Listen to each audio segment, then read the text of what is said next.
कक्षा 10वीं गणित में आप सभी का स्वागत है। आइए आज हम बैंकिंग एवं आयकर के अंतर्गत प्रश्नावली 8.2 से प्रश्न क्रमांक 4 हल करते हैं। ध्यान से प्रश्न को पढ़िए और उसी के आधार पर हम आगे बढ़ते हैं। वित्तीय वर्ष 2014-15 में किसी बैंक के कर्मचारी की मासिक आय मकान किराया भत्ता छोड़कर 40,000 रुपये है। वह 42,000 रुपये वार्षिक अपने सामान्य भविष्य निधि में जमा करता है तथा 6,000 रुपये की अर्धवार्षिक प्रीमियम LIC में देता है। यदि वर्ष के प्रथम 11 माह के लिए 1,600 रुपये प्रति माह आयकर देता है तो वित्तीय वर्ष के अंतिम माह में उसके द्वारा भुगतान किए जाने वाले आयकर की गणना कीजिए। आयकर में छूट समस्त बचतों का 100% अर्थात अधिकतम 1 लाख रुपए पर आयकर में छूट मिलेगा। आयकर की दरें निम्नानुसार है। नंबर 1, 2,50,000 रुपये तक पर कोई आयकर नहीं लगेगा। 2,50,001 से 5 लाख रुपए तक पर 10% आयकर लगेगा। 5,01,000 रुपये से 10 लाख रुपए तक पर 20% आयकर लगेगा। 10,01,000 रुपये से अधिक पर 30% आयकर लगेगा। जबकि अधिभार, देखिए अधिभार का शर्त क्या है, देय आयकर का 10% अधिभार लगेगा यदि कर योग्य आय 10 लाख रुपए से अधिक हो। साथ में शिक्षा उपकर देय आयकर का 3% लगेगा। तो इन आयकर की दरों को ध्यान में रखते हुए हम बैंक कर्मचारी को कितना आयकर देना होगा उसकी गणना करते हैं। आइए सबसे पहले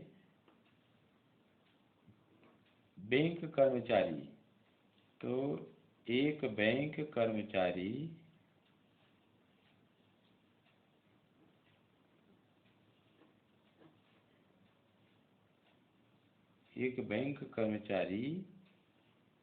की मासिक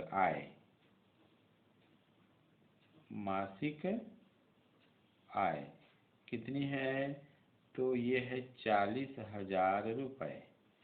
इस मासिक आय को हमको वार्षिक में बदलना होगा, तो यहाँ लिख देंगे वार्षिक आय। चूँकि एक वर्ष में 12 माह होते हैं तो इसलिए 40,000 में हम 12 का गुणा कर देंगे तो यह 12 चौक 48 अर्थात 4,80,000 रुपये आएगा।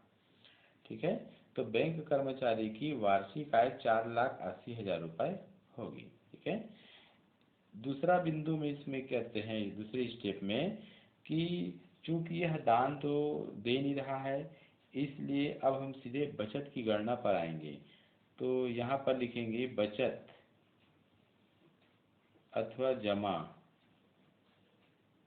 राशि की गणना, मतलब वह राशि जिस पर आयकर में छूट मिलता है हम उसका गणना करेंगे। तो यहाँ पर देखिए नंबर तो यहाँ सबसे पहले सामान्य भविष्य निधि में वार्षिक जमा करता है 42,000 रुपये। तो यहाँ लिखिए सामान्य भविष्य निधि में वार्षिक जमा रकम या राशि, और ये है 42,000 रुपये ऐसे। ठीक, नंबर ब में है LIC प्रीमियम में 6,000 रुपये अर्धवार्षिक वो देता है। तो यहाँ लिखेंगे LIC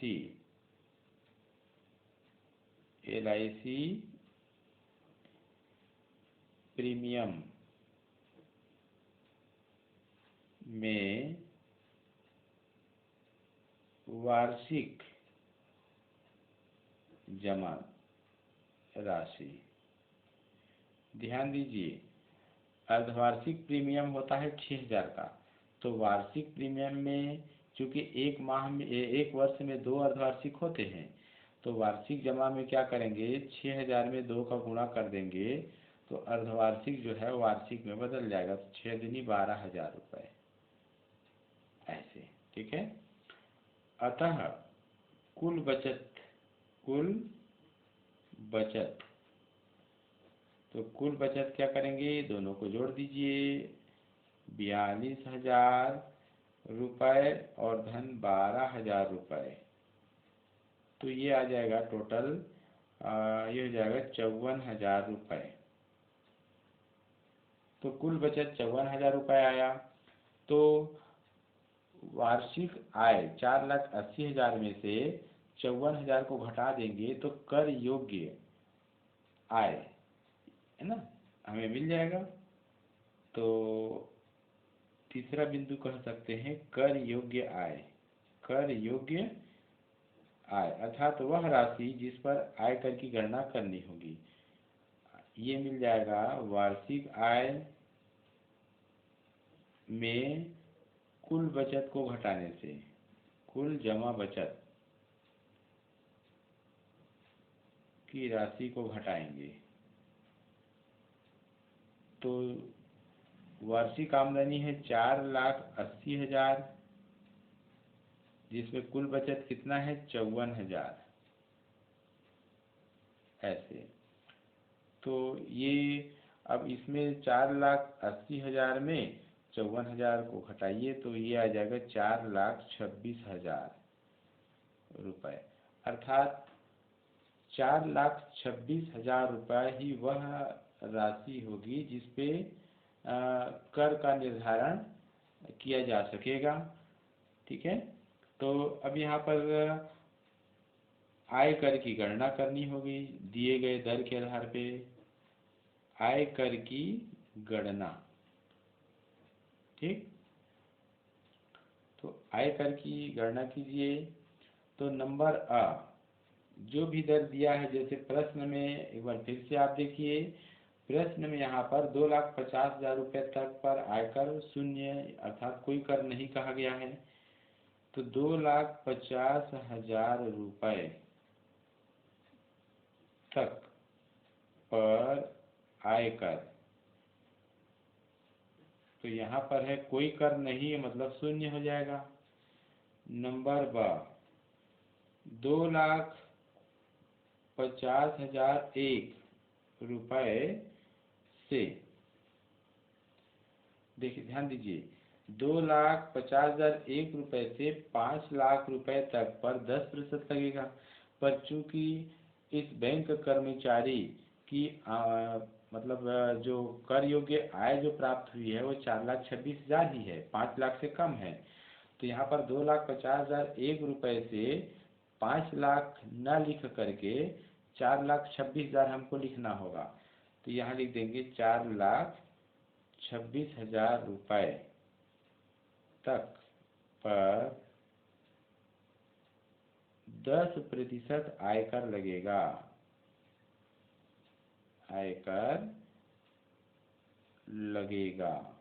ऐसे। अर्थात घटा देंगे 4,26,000 में 2,50,000 को घटाएंगे क्योंकि 2,50,000 तक में शून्य कर लग रहा है। तो 4,26,000 ऋण 2,50,000 यानी 2,50,000, तो इसको घटा दीजिए तो घटाने पर आएगा 1,76,000 रुपये आया। तो 1,76,000 रुपये का 10% लगेगा, कितना होगा निकालिए।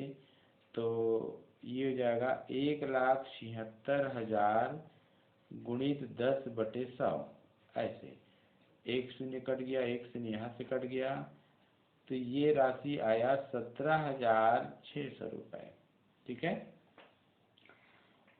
तो अब यहाँ पर चूंकि आयकर की गणना हमने कर लिया है, जो भी दर निर्धारित किया गया है, तो यहाँ पर कुल मिला के देय आयकर, अतः देय आयकर कितना मिला हमें 17,600 रुपये मिला। लेकिन प्रश्न के हिसाब से इस देय आयकर पर 3% शिक्षा उपकर लगता है। तो अगला बिंदु में हम क्या करेंगे, शिक्षा उपकर निकालेंगे, शिक्षा उपकर। तो शिक्षा उपकर देय आयकर का 3% लगेगा, 3% लगेगा ऐसे। तो इसका मतलब है देय आयकर कितना मिला हमें, 17,600 मिला ऐसे। तो 17,600 रुपये का 3% कितना होगा ये देखते हैं। 17,600 गुणित 3/100, ये 2 शून्य कट गया तो आया 176 गुणित 3, गुणा कीजिए। तो 3 छक्के 18 की 8 हासिल 1, 3 सत्ते 21, 21 और 1 22 की 2 हासिल 2, 3 एकम 3, 3 और 2 5, 528 रुपये शिक्षा उपकर लग रहा है। तो इस शिक्षा उपकर को देय आयकर में जोड़ देंगे तो कुल देय आयकर हो जाएगा। तो यहाँ पर अगला बिंदु है कुल देय आयकर, कुल देय आयकर। तो यहाँ पर है 17,600 धन 528, तो जोड़ कर देखिए 8 2 6 5 11 की 1 हासिल 1 7 और 1 8 और ये 18,108 रुपये कुल देय आयकर प्राप्त होता है। ठीक है, लेकिन यहाँ पर ध्यान दीजिए प्रश्न में यह बैंक कर्मचारी क्या करता है, प्रारंभ के प्रथम वर्ष के प्रथम 11 माह के लिए 1,600 रुपये प्रति माह का आयकर देता है, मतलब अग्रिम दे रहा है, एडवांस जमा कर रहा है आयकर। तो यहाँ लिख देंगे वर्ष के प्रथम 11 माह में जमा अग्रिम एडवांस आयकर कितना है, 1,600 रुपये प्रति महीना है। तो ये 11 महीने तक जमा हो रहा है, 1,600 गुणित 11। तो आइए गुणा करते हैं, ये 0 0 हो गया, 11 छक्के 66 की 6 हासिल 6, 11 एक कम 11। तो यहाँ पर देखिए 11 और 6 कितना हो गया, 17।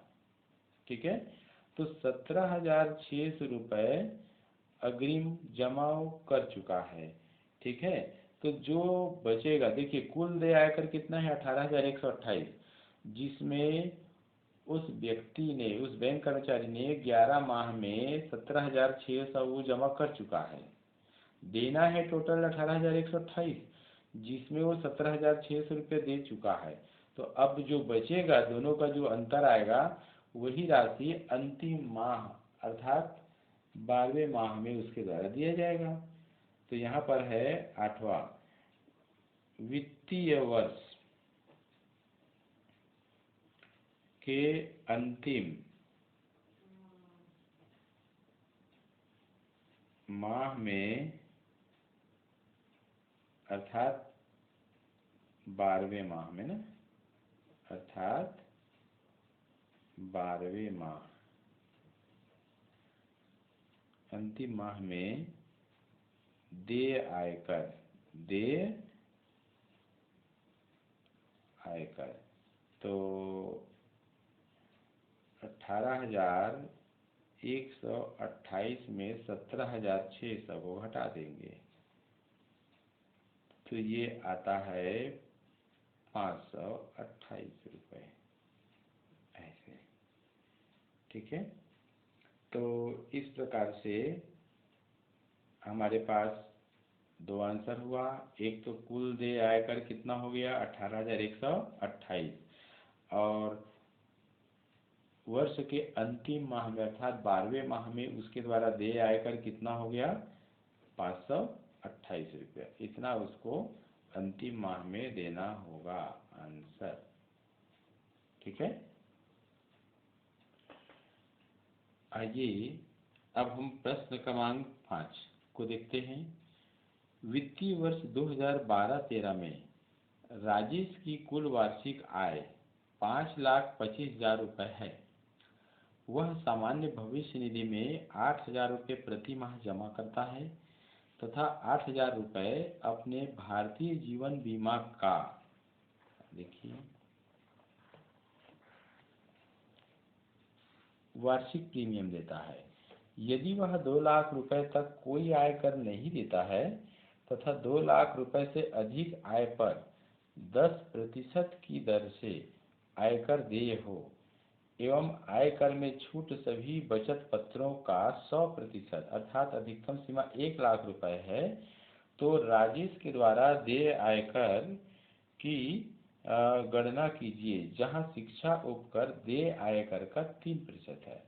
आइए इस प्रश्न को हल करते हैं। इसके लिए जो क्रमबद्ध आप लोग को बताया गया था तरीका, उसी क्रम में हम आगे बढ़ते हैं।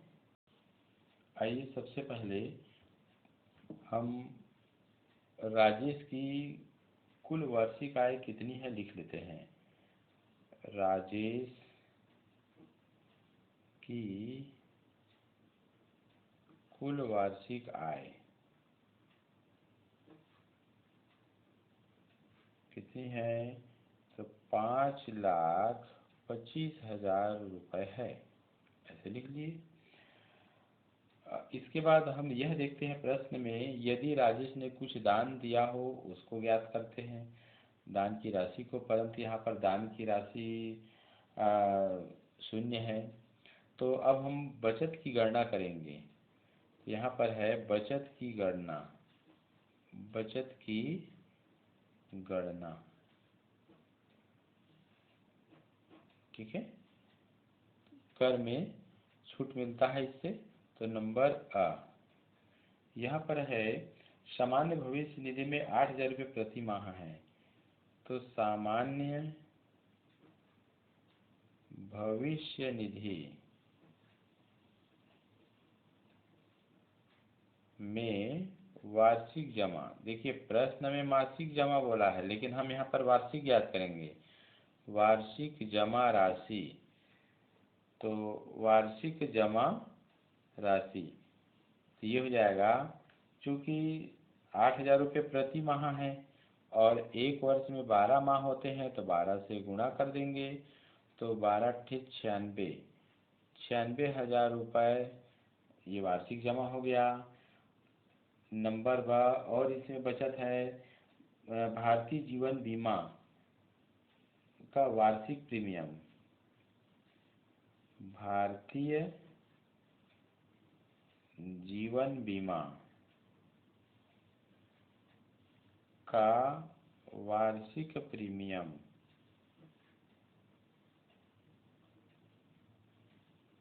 ये होता है 8,000 रुपये का, तो यहाँ लिख दीजिए। अतः कुल बचत की राशि, कुल बचत की राशि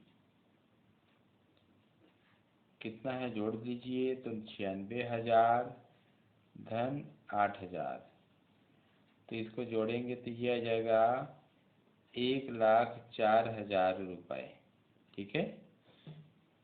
कुल बचत हो गया। ध्यान दीजिए प्रश्न में क्या कहता है, एक बार फिर से देखिए। यहाँ प्रश्न में कहता है कि आयकर में छूट सभी बचत पत्रों का 100% अर्थात अधिकतम सीमा 1 लाख रुपए ही है। यहाँ पर देखिए बचत टोटल कितना आ रहा है, 1,04,000 रुपये। तो इस 1,04,000 रुपये पर आयकर में छूट नहीं मिलेगा।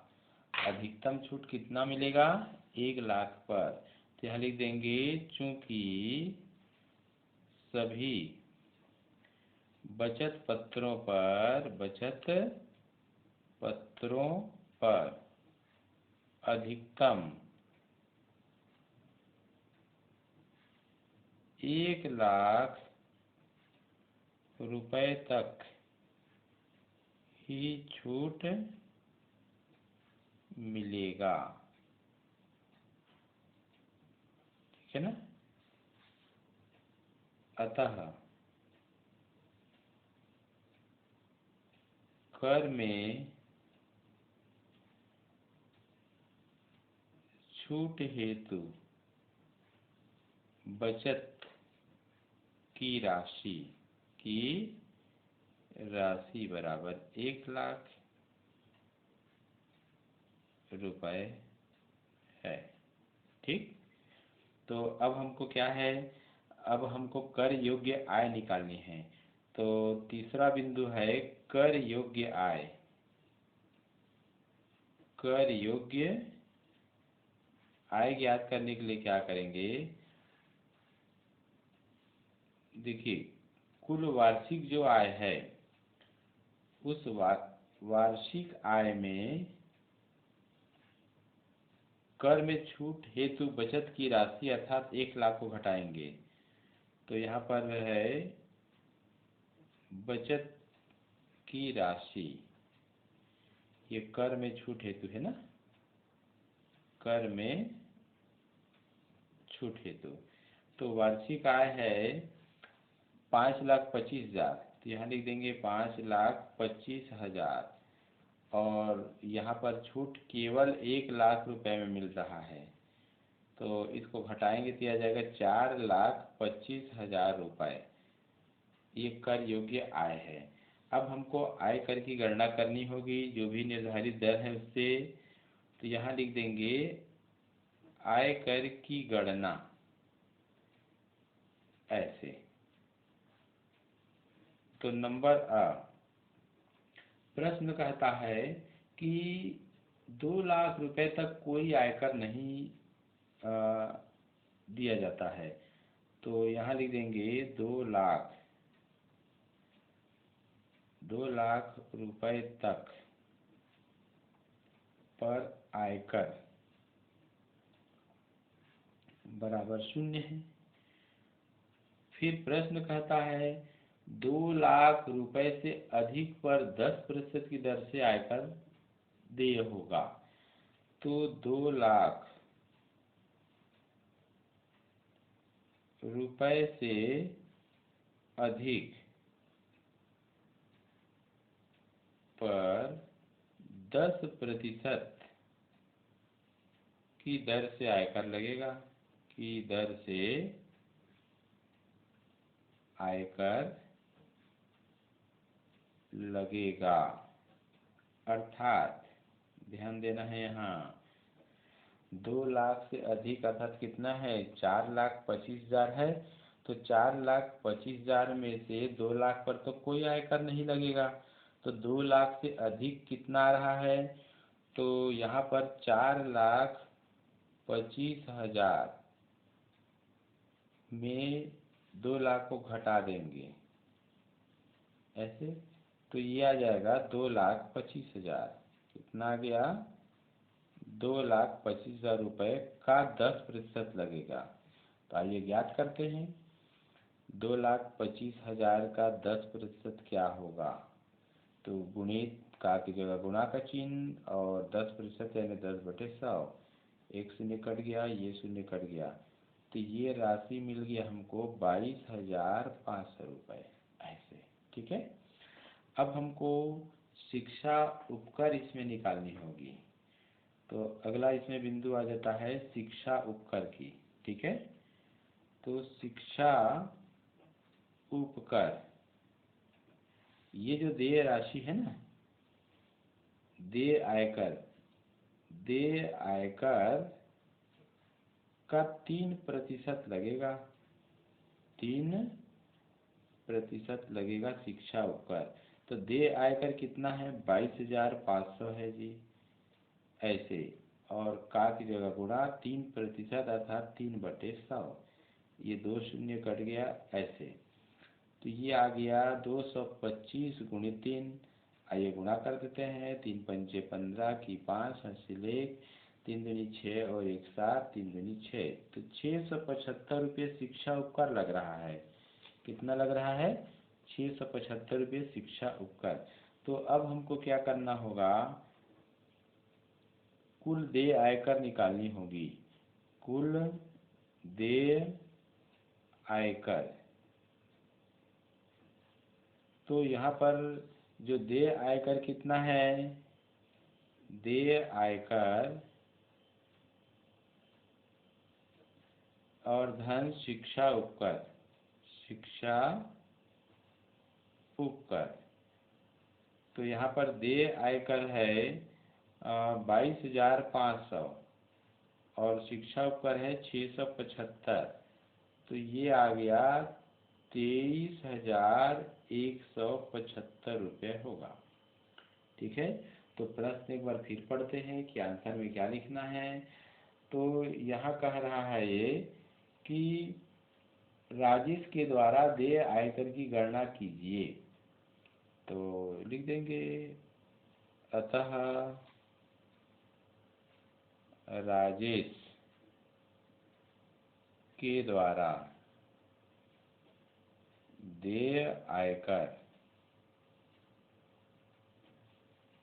23,175 रुपये होगी। ऐसे ऐसे ये आंसर लिख सकते हैं। ठीक, शेष सवाल अगली कड़ी में देखते हैं। धन्यवाद।